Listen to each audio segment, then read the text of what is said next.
आइल हमें देख देख के कैलस समाइल रहे करिए ड्रेस में आइल हमें देख देख के कैलस समाइल रहे रंग थोड़ा फीका कैले माथावा पटिका रहे रंग थोड़ा फीका कैले माथावा पटिका ले ले रहे संगे झुंडा सखी लेके आइल रहे हीरो हुंडा सखी दिल लेके भागले गो गुंडा सखी लेके आइल रहे हीरो हुंडा सखी दिल लेके भागले गो गुंडा सखी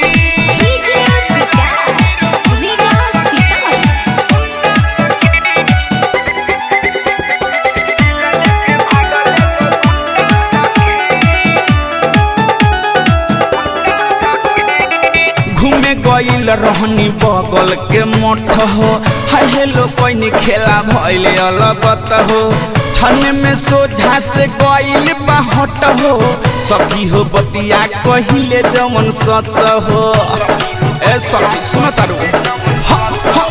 घूमे गईल रहनी बगल के मठ हो हाय हेलो कोई खेला भइल अलगत हो छन में सोझा से गईल बाहट हो सखी हो बतिया कहिले जमन सच हो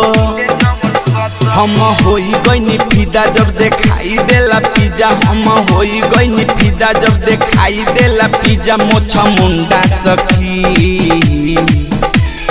लेके आइल रहे हीरो हुंडा सखी दिल लेके भागले गो गुंडा सखी लेके आइल रहे हीरो हुंडा सखी दिल लेके भागले गो गुंडा सखी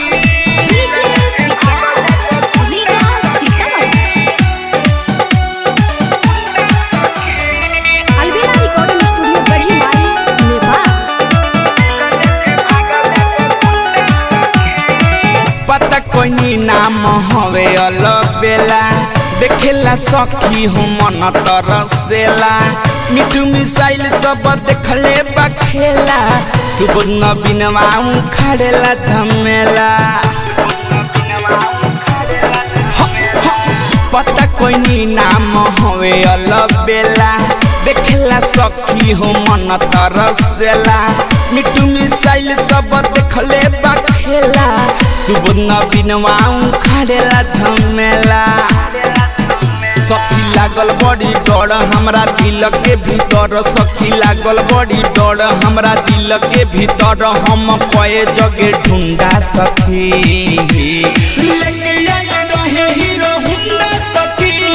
दिल लेके भागले गो गुंडा सखी लेके आइल रहे हीरो हुंडा सखी दिल लेके भागले गो गुंडा सखी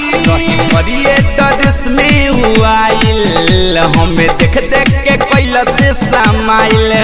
रहे रंग थोड़ा फीका कैले माथावा पटिका रहे रंग थोड़ा फीका कैले माथावा पटिका ले ले रहे संगे झुंडा सखी